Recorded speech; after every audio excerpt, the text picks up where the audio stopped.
मैं अभिनंदन गादिया सूरत Jain Hindi audio book में आपका स्वागत है। संप्रसारण आभा तेयुब जैन तेरापन न्यूज़ JTN।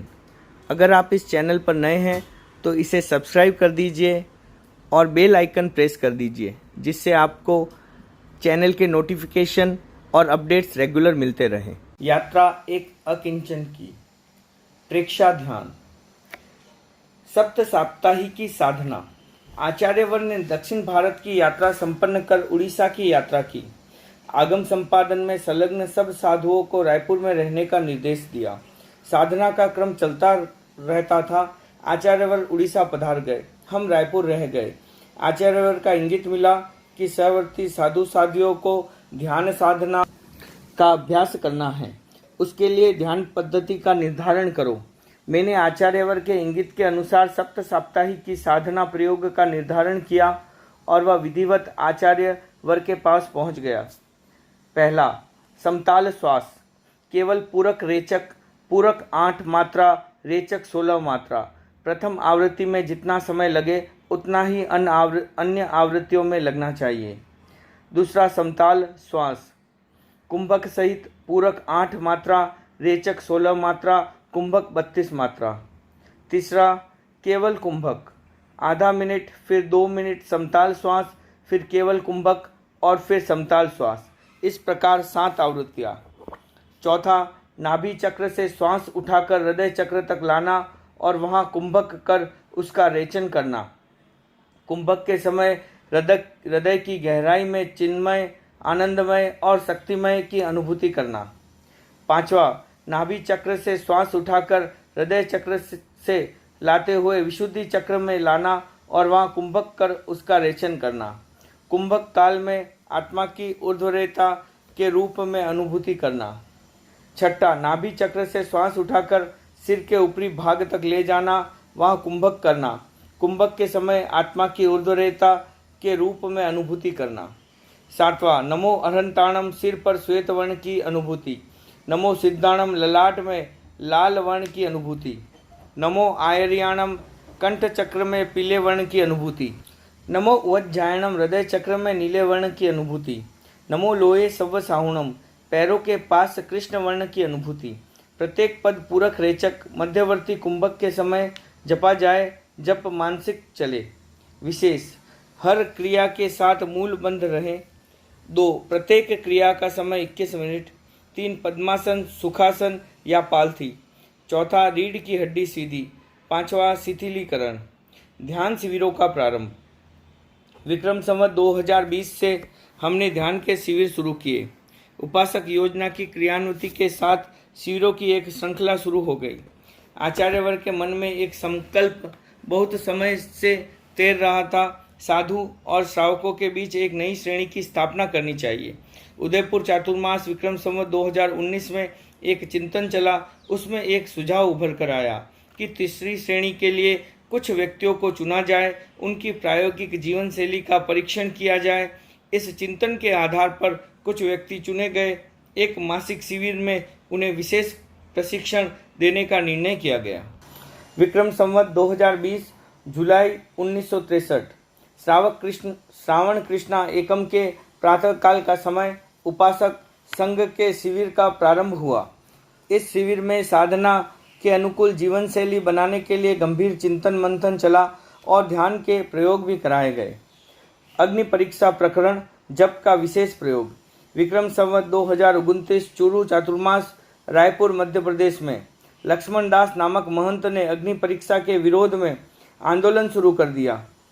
वह आंदोलन सद्भावना से प्रेरित नहीं था। उसकी प्रतीक्षा चूरू चातुर्मास में भी पड़ रही थी। संघर्ष प्रबल हो गया और हमने उसे धैर्यपूर्वक झेला।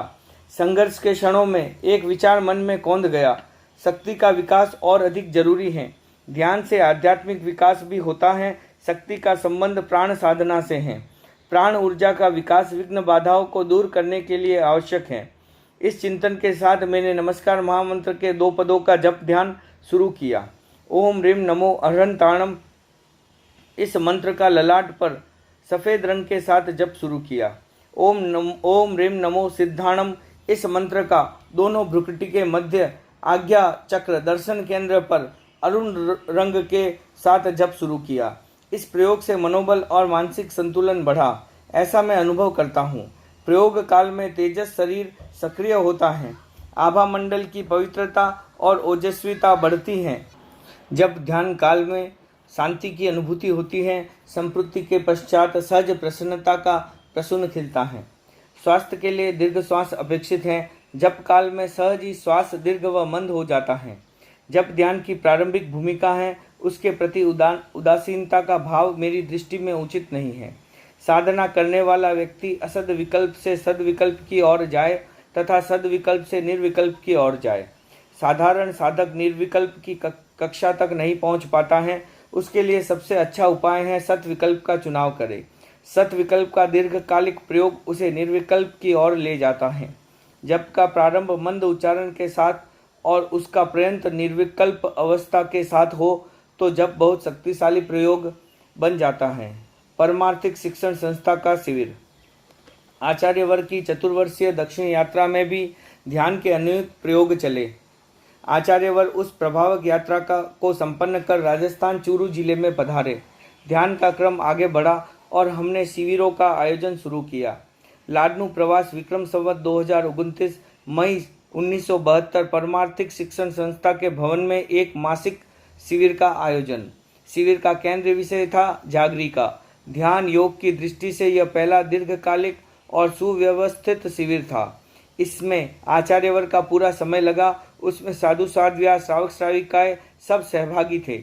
मासिक साधना सत्र का उद्घाटन 1 मई 1972 को प्रातः आचार्यवर की सन्निधि में हुआ। 50 शिविरार्थियों का लक्ष्य सामने रखकर शिविर की आयोजना की गई थी।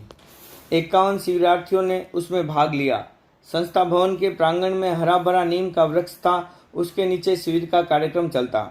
शिविर में डॉक्टर, प्राध्यापक, अध्यापक, उद्योगपति, व्यवसायी, छात्र, छात्राएं और महिलाएं सबकी सहभागिता थी। साधु साध्विया और परमार्थिक शिक्षण संस्था की मुमुक्षु भी शिविर में सहभागी थे। कुल मिलाकर 100 से 125 व्यक्ति साधना में उपस्थित रहते थे। शिविर की समय सारणी निर्धारित की गई। उसके अनुसार ब्रह्म मुहूर्त में अहरम का सामूहिक जप, प्रातः 6:30 बजे योगासन, प्राणायाम, मुद्रा और बंध का प्रशिक्षण और प्रयोग। बहनों को प्रयोग कराती साध्वी राजीमती जी और भाइयों को प्रयोग कराते मुनि किशन लाल जी। 8 बजे ध्यान का प्रयोग। ध्यान के पश्चात प्रवचन और प्रवचन के पश्चात कायोत्सर्ग। मध्यकालीन गोष्ठी 2 बजे से 4 बजे तक, उसमें चिंतन, चर्चा और प्रश्नोत्तर। सूर्यास्त के समय प्रयोग विषयक चर्चा। अनुसंधान जैन साधना पद्धति का शिविर के उद्घाटन सत्र में शिविर के उद्देश्य को स्पष्ट करते हुए मैंने कहा, आज हमारे जैन शासन में और तेरापन संघ में एक नया सूर्योदय हो रहा है। मैं बहुत वर्षों से एक कामना करता रहा कि हमारे धर्म संघ में 2 विशेषताएं भिन्न भिन्न दिशाओं में विकसित होनी चाहिए, एक उपदेश शाखा के रूप में और दूसरी ध्यान शाखा के रूप में। अगर यह वृक्ष एक ही शाखा वाला होता तो सुंदर नहीं लगता। इस वृक्ष की सुंदरता इस बात में है कि कई शाखाएं हैं, मूल एक है, एक मूल पर कई शाखाएं होती हैं, तब वृक्ष का विस्तार होता है। सारे वृक्ष में अगर सीधा तना होता तो छाया नहीं होती।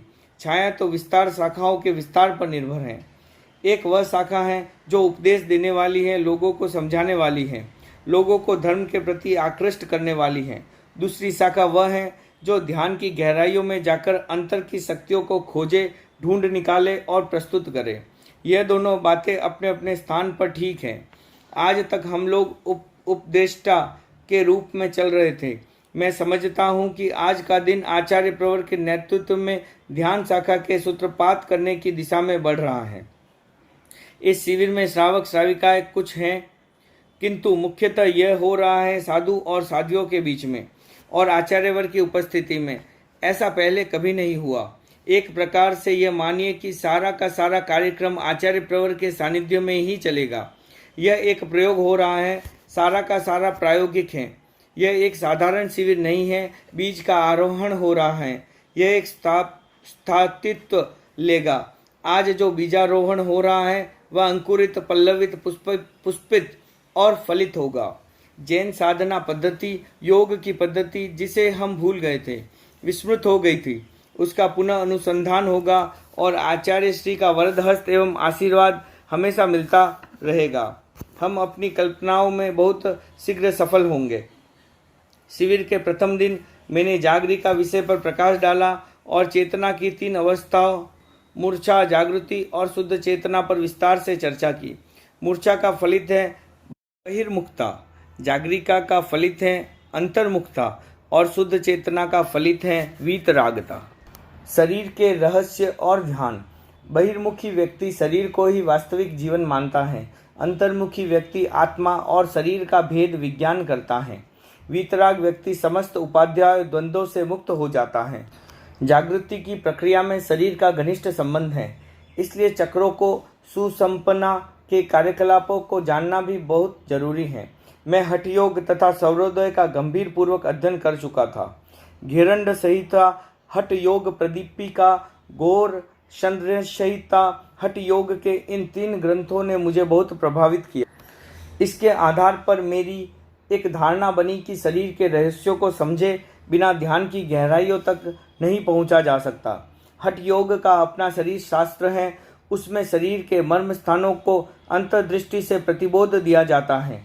ध्यान की साधना करने वाले व्यक्ति को हठ योग का शरीर शास्त्र वैज्ञानिक दृष्टि से प्रतिपादित शरीर शास्त्र, आयुर्वेद की दृष्टि से प्रतिपादित शरीर शास्त्र और अध्यात्म की दृष्टि से प्रतिपादित शरीर शास्त्र, इन सब का तुलनात्मक अध्ययन करना चाहिए। जागरिका के शिविर में इस दृष्टि की बहुत स्पष्टता हुई। मैंने अनुभव किया कि शरीर के विषय में यदि सम्यक जानकारी न हो तो ध्यान की उच्च भूमिका तक पहुंचने में कठिनाई होती है। हठ योग के 6 चक्रों का सिद्धांत, वैज्ञानिक शरीर शास्त्र का नाड़ी तंत्र और ग्रंथि तंत्र का सिद्धांत, आयुर्वेद में लगभग 150 मर्म स्थानों तथा 5 प्राणों का सिद्धांत और अध्यात्म के स्थूल शरीर और सूक्ष्म शरीर का सिद्धांत, ध्यान के विकास के लिए इनका ज्ञान बहुत महत्वपूर्ण है। मैं कर्म शास्त्र के अध्ययन के समय सोचता था कि स्थूल शरीर सूक्ष्म शरीर का प्रतिबिंब है, इसलिए कर्म की हर रश्मि का स्थूल शरीर में संवादी केंद्र होना चाहिए। शरीर शास्त्रीय अध्ययन से उस चिंतन को नया आयाम मिला। यह धारणा स्पष्ट हो गई कि चक्र, अंतस्रावी ग्रंथियां आदि सब कर्म शरीर के संवादी केंद्र हैं। नासाग्र प्राण का मुख्य केंद्र। मैंने प्राण पथ, सुषुम्ना और प्राण केंद्र पर विशेष ध्यान दिया। एक प्रश्न उपस्थित हुआ कि भगवान महावीर नासाग्र पर दृष्टि टिकाकर ध्यान करते हैं, उन्होंने नासाग्र को क्यों चुना? हठ योग से इसका उत्तर मिला, नासाग्र प्राण का मुख्य केंद्र है। यहाँ मन को टिकाते ही प्राण स्थिर हो जाता है, मूल नाड़ी तन जाती है, सहज ही मूल बंद हो जाता है। नासाग्र ध्यान प्राण पर विजय पाने का शक्तिशाली साधन है। भगवान ने भी ध्यान काल में शरीर के अवयव का आलंबन किया। ध्यान की प्रगति के लिए शरीर का आलंबन लेना अत्यंत जरूरी है। हमारा शरीर केवल सप्त धातु का पुतला ही नहीं, उसमें चेतना है और उसके केंद्र बने हुए हैं, उसमें प्राण ऊर्जा है और उसके केंद्र बने हुए हैं। उन केंद्रों का ज्ञान और पहचान साधना पथ के विश्राम गृह हैं। इस शिविर से पहले हम केवल ध्यान की चर्चा तक सीमित थे। प्रस्तुत शिविर में ध्यान और शरीर दोनों एक कक्षा में आ गए। शिविर के सहभागियों ने अनुभव किया कि शरीर के रहस्यों को जाने बिना हम साधना की दिशा में आगे नहीं बढ़ सकते। सामान्य अवधारणा यह है कि स्वभाव नहीं बदलता, आदतें नहीं बदलती। प्रस्तुत शिविर में इस विषय पर बहुत गहराई से चिंतन किया गया और निष्कर्ष की भाषा में मैंने कहा, स्वभाव को भी बदला जा सकता है और आदतें भी बदली जा सकती हैं, यदि हम सूक्ष्म शरीर से संपर्क स्थापित कर सके और उसमें आने वाली भाव तरंगों का परिष्कार कर सके। शरीर संवर के प्रयोग। कायोत्सर्ग का प्रयोग शिविर में आकर्षण का विषय रहा। जैन साधना पद्धति में कायोत्सर्ग का महत्वपूर्ण स्थान है, मगर उसकी विधि ज्ञात नहीं है। कायोत्सर्ग शतक के अध्ययन के पश्चात उसके विषय में स्पष्टताएं हुई, फिर भी उसकी विधि का निर्धारण नहीं किया जा सका। जैन साधना पद्धति में 2 शब्द बहुत महत्वपूर्ण हैं, संवर और निर्जरा। साधना की दृष्टि से इन्हें 2 शब्दों में व्यक्त किया जा सकता है। पहला, निर्जरा चित्त पर्याय का निर्माण, दूसरा संवर चिताचित अवस्था। भगवान महावीर ने चिताचित साधना को प्रमुखता दी। चित्त निर्माण की साधना से साधक को उपलब्धियां होती हैं। चिंतातीत साधना से वह अस्तित्व तक पहुंच सकता है। संवर के 3 प्रकार। पहला शरीर का संवर, दूसरा वाणी का संवर, तीसरा मन का संवर। उत्तरायधन सूत्र का संपादन करते समय इस विषय पर हमारा ध्यान आकृष्ट हुआ। प्रस्तुत शिविर में मैंने इसकी विस्तार से चर्चा की। मन एवं मनुष्याणाम कारणम बंध मोक्ष योग, इस विषय पर विमर्श होना जरूरी है। बहुत से विचारकों की धारणा में मन की चंचलता साधना के विकास में प्रमुख बाधा है। उत्तरायधन के यह सूत्र में मिला कि मन की चंचलता पहली बाधा नहीं, पहली बाधा है शरीर की चंचलता। कायोत्सर्ग, कायगुप्ति ये शरीर संवर के प्रयोग हैं। इनके सिद्ध होने पर मन की चंचलता सहज ही कम होती है। जैन दर्शन के अनुसार प्रवृत्ति का मूल स्रोत शरीर है। वाणी और मन की चंचलता बढ़ाने वाली पौद्गलिक सामग्री का शरीर के द्वारा ही ग्रहण किया जाता है। शरीर की स्थिर अवस्था में उस सामग्री का ग्रहण नहीं होता। वाणी और मन की चंचलता अपने आप कम हो जाती हैं। शरीर संवर का दूसरा रहस्य यह है कि स्थूल शरीर की प्रवृत्ति का निरोध होता है, तब सूक्ष्म शरीर पर सीधी चोट होती है और वह प्रकंपित हो जाता है। प्रकंपन के साथ ही अनंत परमाणु बिखरने लग जाते हैं और भाव का परिष्कार हो जाता है। चित्त पर्याय का निर्माण साधक को मध्यवर्ती पड़ाव तक ले जा सकता है, किंतु मंजिल तक नहीं पहुंचा सकता। मंजिल तक पहुंचाने वाला तत्व है चित्तातीत अवस्था। उसके सिद्ध होने पर चित्त पर्याय के निर्माण की चिंता करना आवश्यक नहीं होता, वह कार्य अपने आप हो जाता है। महावीर की साधना का प्रमुख तत्व संवर है। उन्होंने जो साधना की वह आत्म केंद्रित होकर की, आत्मा के लिए की। आत्म केंद्रित होने का अर्थ है संवर। संवर और आत्मा दो नहीं हैं। काय संवर और काय गुप्ति के विषय में प्रयोग की अवधारणा स्पष्ट नहीं हो रही थी, पर उसका दर्शन बहुत स्पष्ट हो गया। उसके आधार पर मैंने शरीर संवर की साधना शुरू की। मौलिक मनोवृत्ति और संज्ञा।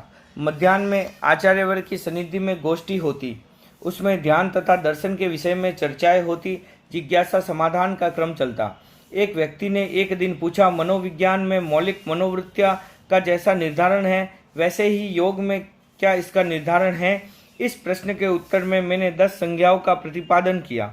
जैन साधना पद्धति के अनुसार हर प्राणी में 10 संज्ञाएं होती हैं। क्रोध, मान, माया, लोभ, आहार, भय, मैथुन, परिग्रह, ओध, सामुदायिक संज्ञान और 10वां लोक, व्यक्तिगत संज्ञान।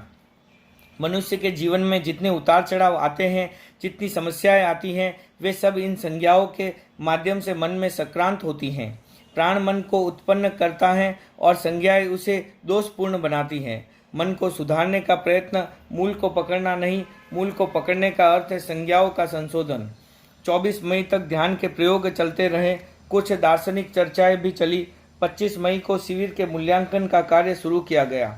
संक्षेप में उसका निष्कर्ष है कि शिविरार्थियों के मन में ध्यान के प्रति आकर्षण पैदा हो गया।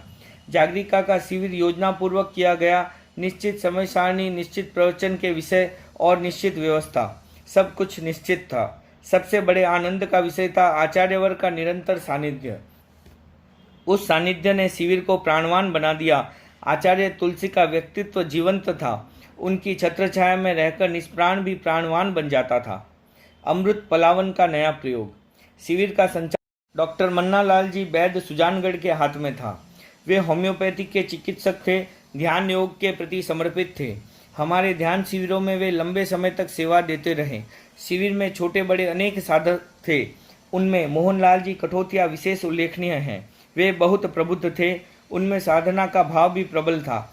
अमृत पलावन का प्रयोग एक नया प्रयोग था। जिस समय वह प्रयोग कराया, उनकी मुद्रा दर्शनीय बन गई। अमृत पलावन प्रयोग विधि। सुखासन, कायोत्सर्गी मुद्रा, अरहम की ध्वनि। कल्पना करें हम स्वच्छ आकाश के नीचे बैठे हैं। चांद की निर्मल चांदनी चारों ओर फैल रही है, उससे अमृत झर रहा है। हम प्रत्येक श्वास के साथ उसे पी रहे हैं। निश्वास के साथ अमृत के कण बाहर आ रहे हैं, चारों ओर फैल रहे हैं। सारा वातावरण अमृतमय बन रहा है। यह 15 मिनट का प्रयोग इतना सजीव बना कि साधक अमृत पान की अनुभूति करने लग गए। विवेक ख्याति का प्रयोग। कायोत्सर्ग के साथ विवेक ख्याति का प्रयोग कराया गया। शरीर और आत्मा की भिन्नता की अनुभूति कराना विवेक ख्याति है। इसका दूसरा नाम भेद विज्ञान है। देहाध्यास से मुक्ति पाने के लिए यह महत्वपूर्ण प्रयोग है। विवेक ख्याति प्रयोग विधि। सुखासन कायोत्सर्ग की मुद्रा मंद श्वास। पहला, दही और मक्खन एक में रहते हैं, मथानी चलती हैं, छाछ अलग और मक्खन अलग। इसी प्रकार भावना के प्रयोग से शरीर और आत्मा के भेद की अनुभूति हो जाती है। दूसरा, मिट्टी और धातु एक में रहते हैं, अग्नि के प्रयोग से मिट्टी अलग और धातु अलग। इसी प्रकार भावना के प्रयोग से शरीर और आत्मा के भेद की अनुभूति हो जाती है। तिल और तेल एक में रहते हैं, कोल्हू में पेरने पर खल अलग और तेल अलग। इसी प्रकार भावना के प्रयोग से शरीर और आत्मा के भेद की अनुभूति हो जाती है। यह विवेक ख्याति का प्रयोग बहुत उपयोगी रहा। इसमें शवासन और भेद विज्ञान की बात स्पष्ट हो गई। प्राण का सिद्धांत। हठ योग का अभिमत है, जो नाड़ी को नहीं जानता, प्राण और प्राण पद को नहीं जानता, वह साधक नहीं हो सकता। प्राण का सिद्धांत बहुत व्यापक है। जागरिका शिविर में हमने प्राण और श्वास के भेद को समझने का प्रयत्न किया। प्राण संवर और श्वास संवर के बारे में धारणा स्पष्ट हुई। प्राण का अर्थ है संपदन। उसकी उत्पत्ति तेजस शरीर के द्वारा होती है। मस्तिष्क को सक्रिय रखने के लिए 20 वोल्ट विद्युत की आवश्यकता है। उसके बिना मस्तिष्क सक्रिय नहीं रह सकता। शरीर को सक्रिय रखने के लिए काफ़ी ऊर्जा आवश्यक है। हमारे शरीर में 6 ऊर्जा केंद्र हैं: आहार प्राप्ति, शरीर प्राप्ति, इंद्रिय प्राप्ति, श्वास प्राप्ति, भाषा प्राप्ति, मन प्राप्ति। प्राण का मूल केंद्र तेजस शरीर है। उसकी अवस्थिति नाभि के नीचे है। प्राण के 2 प्रकार हैं, सामान्य प्राण, विशेष प्राण। सामान्य प्राण पूरे शरीर में विद्यमान है। जहाँ प्राण नहीं है वहाँ जीवन नहीं है। प्राण और जीवन दोनों साथ साथ चलते हैं। जहाँ प्राण धारा नहीं पहुँच पाती वह अवयव शून्य हो जाता है। विशेष प्राण शरीर के कुछ ऊर्जा केंद्रों में होता है। साधना का क्रम सामान्य व्यवहार के विपरीत है। साधक की गति स्पंदन से निस्पंदन की ओर, सक्रियता से निष्क्रियता की ओर तथा चंचलता से स्थिरता की ओर होती है। यह प्राण निरोध की प्रक्रिया है। संपदन को निस्पंदन की अवस्था में ले जाना वास्तव में कर्म की शक्ति को तीव्र करने की अद्भुत कला है। मन प्राण का निरोध किए बिना मन शांत नहीं होता। मन की शांति के बिना अस्तित्व का बोध नहीं होता। मन सक्रिय रहता है तब अस्तित्व की धारा निष्क्रिय हो जाती है। मन को निष्क्रिय करने के लिए प्राण की धारा को रीढ़ की हड्डी में प्रवाहित करना आवश्यक है। प्राण जब सुषुम्ना में प्रवाहित होता है तब मन शांत हो जाता है। उस समय अस्तित्व की अनुभूति स्पष्ट हो जाती है। प्राण का मध्यवर्ती धारा में प्रवाहित करने के लिए कुछ रास्ते खोजने हैं।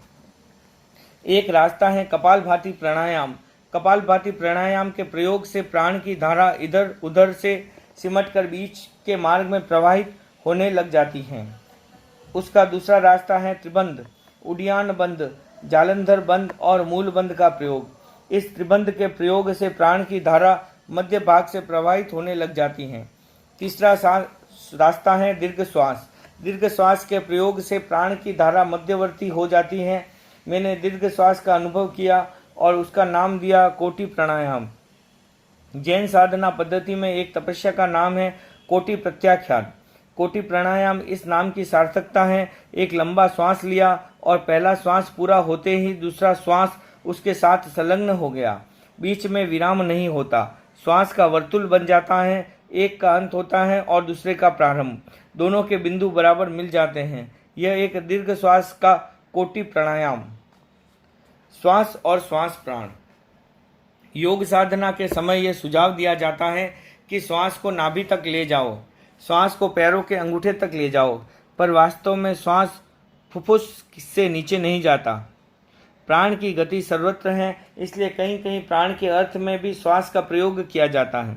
श्वास और श्वास प्राण दोनों एक नहीं है। श्वास प्राण के द्वारा ग्रहित श्वास वर्गना के पुद्गलों का नाम है श्वास।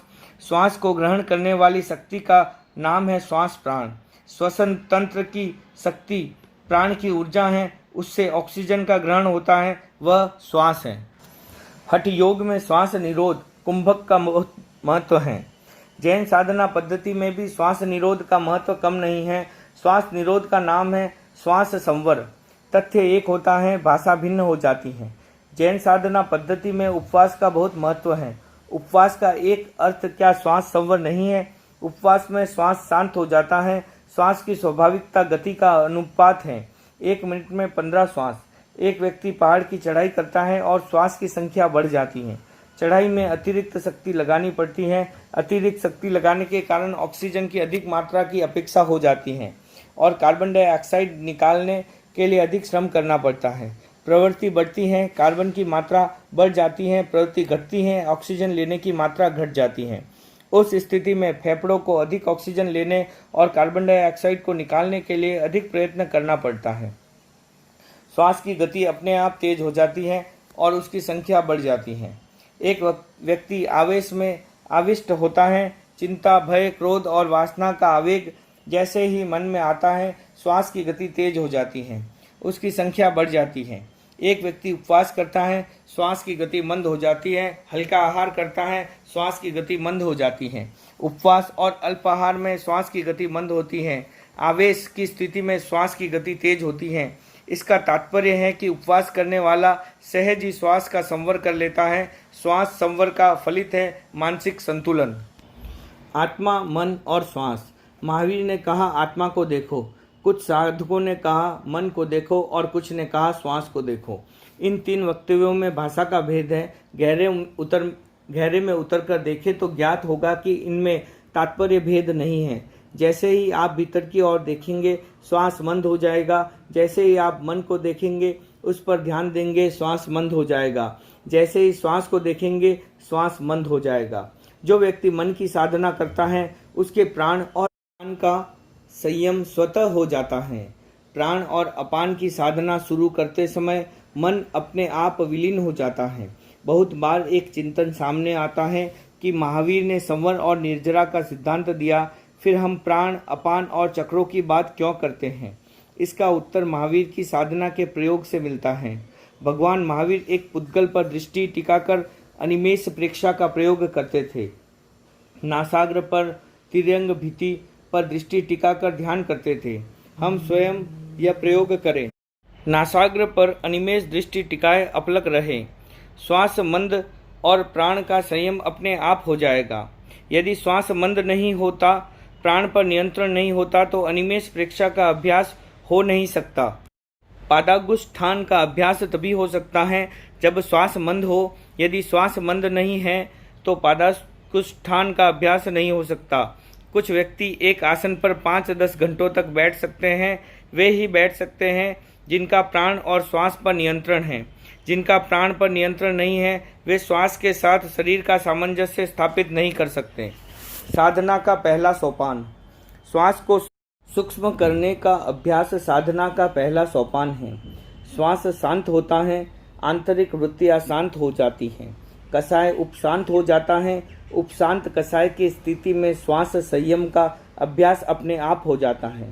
हम मंद श्वास और उपशांत कषाय दोनों में से किसी को ले, हमारी गति लक्ष्य की ओर हो जाती है। जो व्यक्ति कषाय को उपशांत करने की साधना करता है, उसके श्वास का संयम अपने आप हो जाता है। जो व्यक्ति श्वास का संयम की साधना करता है, उसके उपशम की साधना अपने आप हो जाती है। आचार्य तुलसी का शासनकाल क्रांतिकारी था। क्रांति के साथ संघर्ष का नियम है। संघर्ष का सामना मुझे भी करना पड़ा। उस स्थिति में अनेक व्यक्तियों के उच्चावच भाव सामने आते थे। कभी अप्रिय बात, कभी कटु वचन, कभी आक्षेप, अनेक प्रकार के उत्तेजना के क्षण सामने आते। मैं उन सबको मुस्कान के साथ टाल देता। इस उपशम की स्थिति के निर्माण में दीर्घ श्वास का प्रयोग बहुत सहायक बना। केवल दीर्घ श्वास के प्रयोग को ही उद्किंत नहीं कर सकता, उसके साथ अनेकांत का दर्शन भी सहयोगी बना। मेरा यह निश्चित मत है कि अनेकांत को हृदयगम करने वाला व्यक्ति दूसरों के विचारों की शांति के साथ सुन सकता है और प्रतिकूल विचार की स्थिति में भी शांत रह सकता है। मैं परिवर्तन में विश्वास करता हूँ। जैसे वस्तु में परिवर्तन होता है, वैसे मनुष्य के स्वभाव में भी परिवर्तन होता है। परिवर्तन के प्रतिपक्ष में कुछ मंतव्य मिलते हैं। पंचतंत्र का एक श्लोक है, स्वभावो नोपदेशने शक्यते कुर्तुमन्यथा सुप्तमति मान्यम समयत्वे पावकम। उपदेश से स्वभाव को बदला नहीं जा सकता। इसका उदाहरण है गर्म जल। क्या गर्म जल आग को नहीं बुझाता? राजस्थानी का एक दोहा भी इसी विषय का स्पर्श करता है। ज्यारा पड़िया स्वभाव जासी जीव स्यूं, निम्न मीठो होए सिंचो गुड़ घीवसु। परिवर्तन के लिए श्वास का प्रयोग बहुत उपयोगी है। कायोत्सर्ग की मुद्रा में संकल्प के साथ इसका प्रयोग किया जाता है तो इसकी उपयोगिता और अधिक बढ़ जाती है। मैं आत्मा को मानता हूँ, जानता नहीं हूँ। जुगल किशोर मुख्य तार की एक प्रश्नावली मेरे सामने आई। उसमें आत्मा के विषय में कुछ प्रश्न थे। उनका उत्तर मांगा गया। उनके उत्तर मैंने लिखे। उनमें एक बात लिख दी, मैं आत्मा को मानता हूँ, जानता नहीं। वह लेख कादम्बिनी में प्रकाशित हुआ और चर्चा का वातुल खड़ा हो गया। आचार्यवर के पास बड़े बड़े श्रावकों के बड़े बड़े पत्र आए। उनका सार संक्षेप में यह था कि जैन मुनि कैसे कह सकता है कि मैं आत्मा को नहीं जानता। जो आत्मा को नहीं जानता वह जैन मुनि कैसे हो सकता है। उस समय आचार्यवर बिदासर में विराज रहे थे। पश्चिम रात्रि में मैं वंदना करने के लिए गया। आचार्यवर ने कहा, तुमने यह क्या लिख दिया? देखो, यह कागजों का पुलिंदा। प्रमुख श्रावकों के प्रश्न आ रहे हैं। मैंने विनम्र स्वर में कहा, आचार्यवर, मैंने जो लिखा वह संभवतः श्रावक नहीं समझ पाए, और वे नहीं समझ पाए उसका कारण भी मैं जानता हूँ। वे संभवतः मानने और जानने के अंतर को नहीं समझ पा रहे हैं, इसलिए उनके मन में द्वंद्व पैदा हुआ है। मेरे लेख के विषय में प्रबल प्रतिवाद किया गया, फिर भी मैंने अनुभव किया कि उनके प्रति मेरे मन में कोई आक्रोश नहीं है। मैंने उनसे बातचीत की, मानने और जानने की बात को समझाया और वे संतुष्ट हो गए। न रहे अंतस्ताप। एक धारणा बनी हुई है कि कठोर व्यवहार के बिना समस्या को सुलझाया नहीं जा सकता। इस धारणा पर हम विभज्यवादी शैली से विचार करें। अंतस्ताप और कठोरता कभी संयुक्त होते हैं और कभी वियुक्त। उपशम की साधना अंतस्ताप को विलीन करने की साधना है। व्यवहार में प्रशासनिक स्तर पर कभी कठोरता को अपनाया जा सकता है। यदि अंतस्ताप न हो तो औपचारिक कठोरता तनाव पैदा करने वाली नहीं होती, केवल दूसरे के उफान पर छीटा देने वाली होती है। आचार्यवर अनुरुद्ध भवन दिल्ली में प्रवास कर रहे थे। प्रवचन हो रहा था। शुभकरण जी दसानी मंच पर बैठे हुए थे। कुछ युवक आक्रामक मुद्रा में बोलने लगे। आचार्यवर के सामने ऐसा व्यवहार करना हमारी संघीय परंपरा के प्रतिकूल था। मैंने उस स्थिति को देखा और प्रशासनिक कठोरता के साथ कहा, आचार्यवर के सम्मुख ऐसा व्यवहार करने वाला व्यक्ति धर्मसंघ की मर्यादा का अतिक्रमण कर रहे हैं। वे नहीं जानते कि दसानी जी ने जो धर्मसंघ की सेवा की है वह अपूर्व है। वे इसे जानने का प्रयत्न करें। यदि वे शांत रहना चाहें तो सुने, अन्यथा वे किसी अन्य कार्य में अपने को नियोजित करने में स्वतंत्र हैं। वे यहाँ रहे या न रहे इसका निर्णय अपने विवेक से करें। यह आंतरिक आवेश नहीं था। कभी कभी बाहरी आवेश उपयोगी होता है और वह वातावरण को बदल देता है। ध्यान के प्रयोग और स्वभाव परिवर्तन की दृष्टि से जागरिका शिविर नई दृष्टि देने वाला रहा। उसे सम्यक चरित्र की अपेक्षा सम्यक दर्शन का शिविर कहना अधिक उपयुक्त होगा। शक्ति संचय के लिए अनुष्ठान। हिसार हरियाणा का प्रमुख केंद्र है। आचार्यवर ने सन 1973 का चातुर्मासिक प्रवास वहां किया था। सन 1974 में भगवान महावीर की 25वीं निर्माण शताब्दी का आयोजन था। उस बृहत्तम आयोजन की सफलता के लिए आवश्यक था शक्ति संचय। शक्ति संचय के लिए एक अनुष्ठान का चिंतन किया गया। आचार्यवर ने विक्रम संवत 2030 अश्विन के शुक्ल पक्ष में वह अनुष्ठान प्रारंभ किया। अनुष्ठान के विषय में आचार्यवर ने डायरी में लिखा, आज सवेरे से विशिष्ट अवसर में एक विशिष्ट साधना चालू हो गई। प्रतिदिन 3 वक्त 2.5 घंटे की साधना चले। उसमें जप की प्रधानता रहेगी। मंत्र निम्नलिखित हैं। ओम ह्रीं श्रीं नमो अरहंताणम। ओम ह्रीं श्रीं नमो सिद्धाणम। ओम ह्रीं श्रीं नमो आयर्याणम। ओम ह्रीं श्रीं नमो उवज्झायणम। ओम ह्रीं श्रीं नमो लोये सव्वसावणम। ओम ह्रीं श्रीं नमो नाणस्य। ओम ह्रीं श्रीं नमो दशणस्य। ओम ह्रीं श्रीं नमो चरितस्य। ओम ह्रीं श्रीं नमो तवस्य। एक एक मंत्र की 9 माला, एक बार में 81 माला होगी। 3 वक्त जप होगा। खाद्य संयम में केवल सफ़ेद वस्तुओं का प्रयोग किया। इस 27 दिवसीय प्रयोग ने एक शक्तिशाली आंतरिक वातावरण का निर्माण किया। भगवान महावीर की 25वीं निर्माण शताब्दी का आयोजन बहुत सफल रहा। उसमें आचार्यवर का नेतृत्व बहुत प्रभावी रहा। संघ मुक्त साधना का प्रयोग। 1 अप्रैल 1973 विक्रम संवत 2026 चैत्र कृष्णा 12। लाडनू परमार्थिक शिक्षण संस्था के प्रांगण में आचार्यवर का प्रवास, संघ मुक्त साधना का पहला प्रयोग। संघ मुक्त साधना का प्रयोग किया जाए और उसका परिणाम देखा जाए। अनेक वर्षों से यह सपना केवल सपना बना हुआ था, लगता है भीतर में वह आकार ले रहा था। संघ मुक्त साधना के लिए मुनि मीठालाल जी का मानस था, मैं उनका प्रबल समर्थक था। आखिर एक दिन आया, सपना यथार्थ बन गया। इस विषय में आचार्यवर की डायरी के कुछ पृष्ठ दृष्टव्य हैं। इन दिनों लाडनू का वातावरण काफ़ी अच्छा रहा। तीनों वक्त कार्यक्रम चलते रहे, प्रश्नोत्तर भी अच्छे चले। मुनि मीठालाल जी भी वहाँ हमसे पहले पहुँच गए, उनसे काफ़ी बात हुई।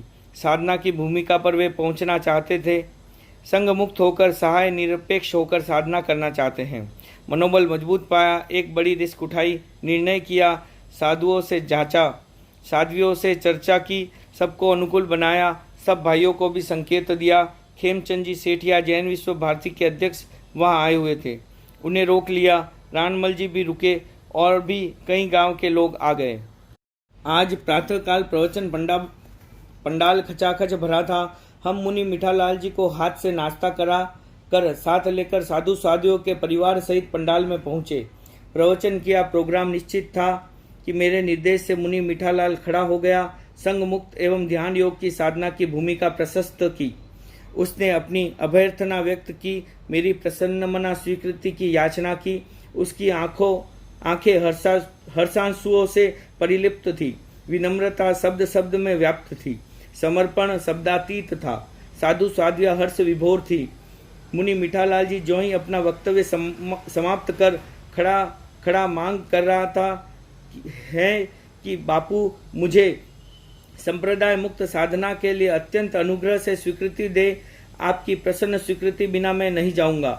फिर मैंने अपना वक्तव्य दिया, उसमें उसकी भावना और मेरे चिंतन का स्पष्टीकरण किया, उसके समर्पण का मूल्यांकन किया। मैंने कहा यह एकदम साधना के लिए कटिबद्ध है, किसी से रुकने वाला नहीं है, पर मैं यदि अभी भी अस्वीकार कर दूं तो इसका इतना प्रबल समर्पण है कि बिल्कुल रुक जाएगा। ऐसे व्यक्ति को मैं अस्वीकृत कैसे कर सकता हूं? मुझे दो ही बातों का विचार है, एक तो इसका शरीर बहुत कोमल है, साधना बहुत कठोर। दूसरी बात है संघ को मुझे आश्वस्त करना होगा।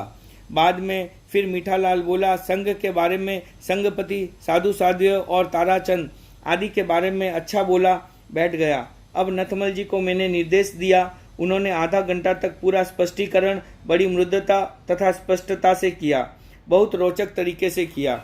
वातावरण इतना सुहावना और आकर्षक बन गया कि सब कहते नहीं बनता।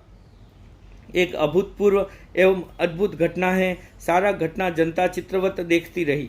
आखिरकार प्रवचन संपन्न हुआ। हम संपत भुतोड़िया के घर गए, जहां हम दिन में रहते थे। मीठालाल वंदन कर रहा है, सामने कनक प्रभा खड़ी हैं, सेवा भावी जी खड़े हैं तथा नथमल जी, रूपचंद जी आदि खड़े हैं।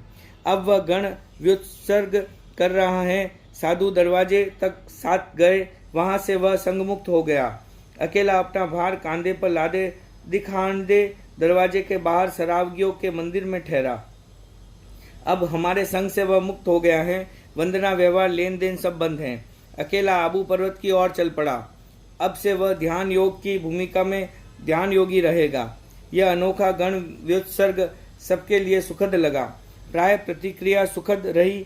यह व्यक्ति संघ समाज सबके लिए हितकर होगा, ऐसा संभव है, बहुत संभव है। संघ मुक्त साधना का प्रयोग आक्षेपिक रीति से नहीं किया गया। प्रयोग से पूर्व चिंतन किया गया और उसके लिए एक व्यवस्था पत्र भी लिखा गया। वह मुनि मीठालाल जी को भी पढ़ाया गया और साधु साधियों की परिषद में प्रस्तुत किया गया। आचार्यवर ने पत्र लिखने के लिए मुझे निर्देश दिया। मैंने वह पत्र लिखकर आचार्यवर के सामने रखा। आचार्यवर ने उसे पढ़ा। एक वाक्य विशिष्ट साधना की भावना के प्रति उसमें जोड़ा और शेष पत्र को यथावत रखकर अपनी स्वीकृति दे दी। वह पत्र संघमुक्त साधना की दृष्टि से दिशादर्शक पत्र है। जैन शासन में साधना का सर्वोपरि महत्व है। भगवान महावीर ने त्रिविध साधना, ज्ञान आराधना, दर्शन आराधना, चरित आराधना का विधान किया है। उसका विकास करने के लिए भगवान ने दो पद्धतियां निरूपित की हैं। पहला संघबद्ध साधना, दूसरा संघ मुक्त साधना। इन दोनों पद्धतियों का अपना अपना मूल्य है। साधक अपनी रुचि, भावना और समता के आधार पर इन्हें स्वीकार करते थे। साधना का प्रारंभ प्राय संघबद्ध साधना से होता था। सामुदायिक साधना की रुचि वाले तथा सहयोगी पेक्षी साधक संघ में रहकर ही साधना करते थे। व्यक्तिगत साधना की रुचि तथा विशिष्ट मानसिक क्षमता वाले साधक सहयोग का प्रत्याख्यान कर गण से मुक्त हो साधना करते थे। प्राचीन काल में संघ मुक्त साधना की अनेक भूमिकाएं थी, जिन कल्प, एकल विहार, यथालंदक आदि वर्तमान में वे परंपराएं विस्मृत हो गई हैं, केवल इतिहास की वस्तु रह गई हैं। ज्ञान, दर्शन और चरित्र की विशेष उपलब्धि तथा धर्म प्रसार के लिए कुछ साधक संघ मुक्त साधना का मार्ग अपनाते थे। जैन परंपरा में संघ का बहुत महत्व है। वह धर्म के प्रवाह का मूल स्रोत है। उसमें रहकर हजारों साधकों ने साधना की सिद्धि की है और कर रहे हैं, किंतु साधना के विशेष प्रयोग करने के लिए संघ मुक्त रहने का भी मूल्य मेरी दृष्टि में कम नहीं है। संघ मुक्त साधना का अधिकारी हर कोई साधु संघ मुक्त साधना की भूमिका, जो ध्यान योग की भूमिका है, में नहीं जा सकता। इस भूमिका में वही जा सकता है जो धर्म, संघ और आचार्य के प्रति परम श्रद्धावान, आचार निष्ठ, अनासक्त और तत्वज्ञानी हो। मैंने मुनि मीठालाल को इस ध्यान योग की भूमिका में जाने तथा ध्यान योगी होने के लिए योग्य पाया। ध्यान योग की विशिष्ट साधना की भावना के प्रति मैं अपनी सहानुभूति प्रदर्शित करता हूँ और आशा करता हूँ कि यह ध्यान योग की आवृत अवस्थाओं को अनावृत करेगा।